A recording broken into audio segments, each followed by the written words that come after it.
Jenni Brandon. Oliver Mayer. Matt Frey, composer. Marcus Norris, composer. Adamma equals race. Jayongela Wilder, one of the directors. Thank you. So I'd like to start with process this afternoon. And so it's different depending on where the project starts out with, whether it's a composer librettist team or a composer also writing their own libretto. So I thought I'd start with the composer librettist team with Marcus and Adamma. Maybe you can talk a little bit about your process, how you work together, whose idea it was. I think it was, well, I don't know, you talk about that. So the idea to do an opera was my idea. Like I told you, just thought it would be funny. I just thought it would be funny to do. And so I asked Adamma to come see a play that I composed for, and this was like my way of kind of snowing her into the idea, you know what I mean? Kind of buttered her up and then pitched it, and she was immediately into it.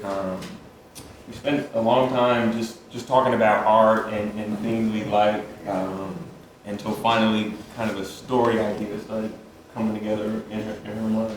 Yeah, so opera idea was his, story idea was mine, I guess. And then, I don't know, that's how collaboration works, I guess. Basically, anything you like about it was her, anything you didn't like was mine. So I can say with composer term, go to Matt. Maybe you can talk a little bit about your process and how you work with Jamie. Sure. So for this, Jamie and I did Diana and Narcissus, of course. This was part of, as she mentioned, a writing residency, so it was a really intense sort of collaborative period where we exchanged collaborative partners and did projects together. And this started as one of those really intensely written in 48 hours, as she said. I always work with text first when I work with words, with collaborators. This was because of the highly collaborative, intense nature of it.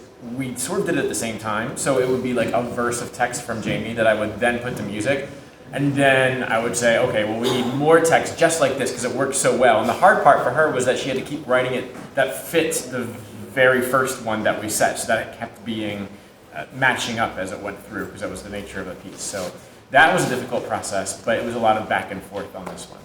Great. So Jenni and then Oliver, talk about. Often people ask, which comes first, the words or the music?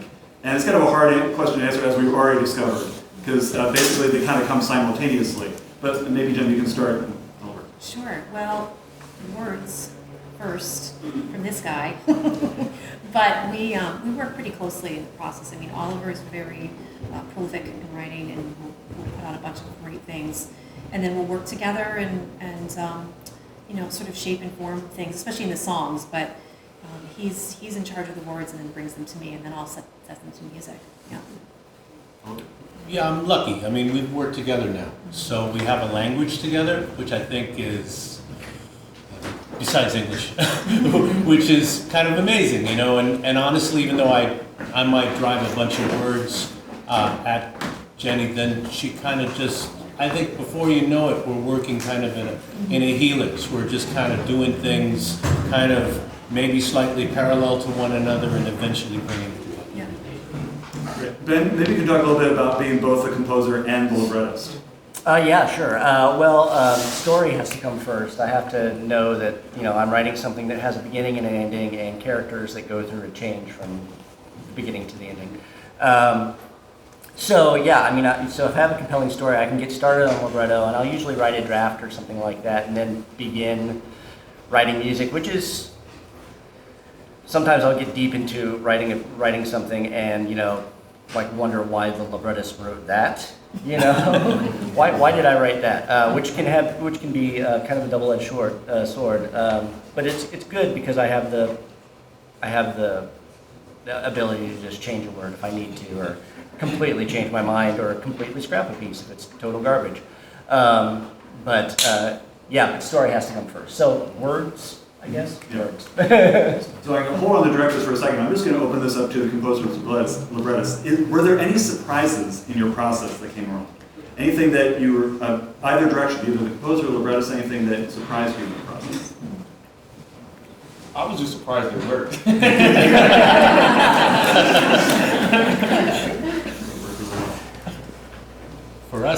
maybe that fantastic aerialist, which shows up at maybe at another point in the piece, but this was Chris's idea and it was extraordinary. Thank you.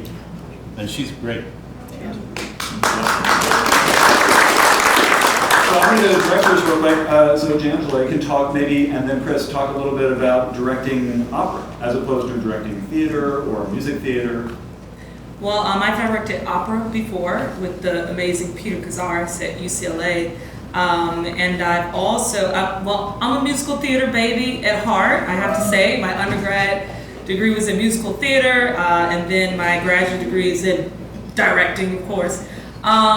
So it's really interesting because I have created pieces with just music, and I've created pieces with just words, and then I've created stuff where everything kind of comes together. I think firstly, it has to be something that appeals to me, something that I know that I can direct, something that has meaning to me, something that connects to me.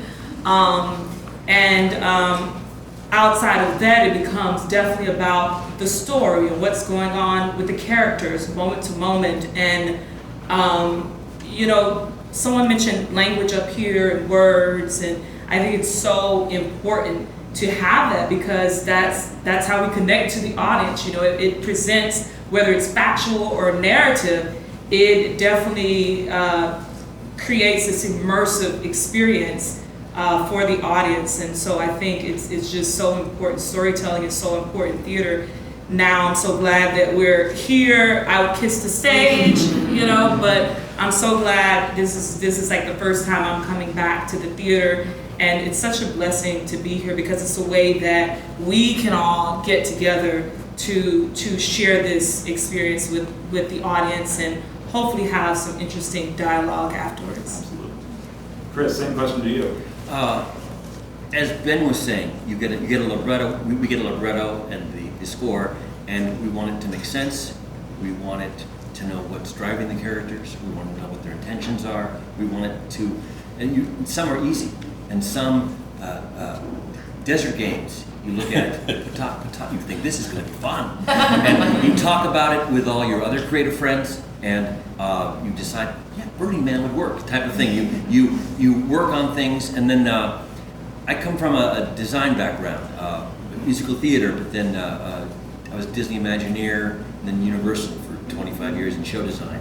So I tend to want to I play the music over and over and over again, listen to it, play it, and then see what visuals come and start painting and building kind of layers, taking things away, adding them, and hoping that it all works within the intentions of what you want to explain and have make sense to the audience. Yeah.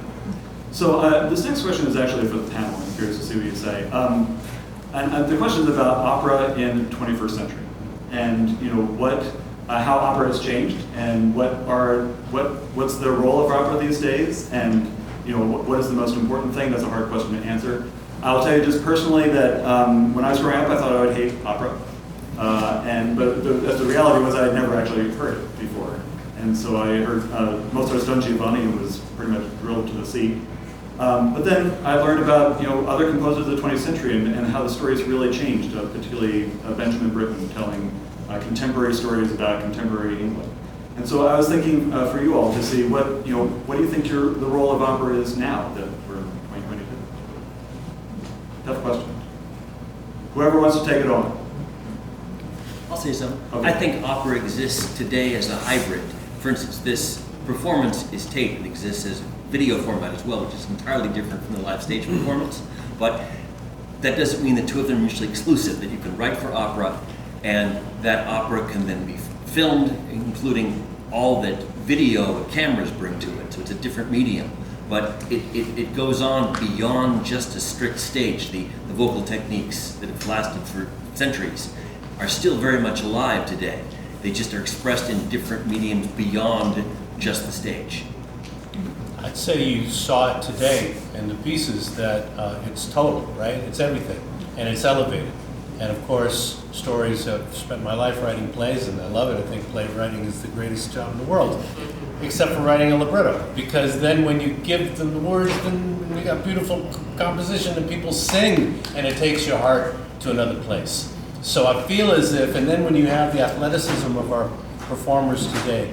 And, you know, their sense of romance and intimacy, and their sense of spectacle, and you put it all together, you got something pretty great. I'm gonna say that opera now should just be doing better, and by doing better, I don't mean like the music or the story. I just mean like access. There's always been, I think, a certain gatekeeping type of quality to opera, and you know, it's ridiculous that Marcus and I have loved music and story our entire lives, and this is the first time we are really being exposed to opera other than Bugs Bunny. So, you know, I think it's this medium's duty to just do better. Thank you, Noah, because we're trying. Yeah. No, I think that's what this is doing. Yeah, I absolutely agree, and I was going to say, like, things like this, where it's in a more intimate space, and it's inexpensive, and you can come in and have this sort of dialogue. For It's sure. absolutely the sort of thing that's going to make opera more. I think it's already a powerful art form. It's going to be so much more powerful. It's the most collaborative. It's the most collaborative art form there is. It's like Oliver said. Like it's total. And that means, yes, the artists on stage, but also just the people who come to experience the story can collaborate in the story too. So And the that's- storytellers, I'm sorry. No. Okay, and the storytellers are kind of like, are you saying, like, you had never heard somebody talk about the things that Benjamin Grimm was talking about, and it's like, I don't know if anybody heard the stuff that we was talking about. No, you know what I mean? Like, different perspectives, as you get more inclusive on that side, I think the audience is the same. And it used to be that opera was an immediate art form and could change change on a dime. They would put in a different aria if they needed to, and it was about contemporary issues. And that's what I love about the new opera scene these days is we have a long way to go, but we're getting there in terms of telling more important stories and stories that aren't just about people who look like me, you know. So I'm optimistic about Yeah, it. this is start. This is access. Well, I will humbly say that I think you have all succeeded.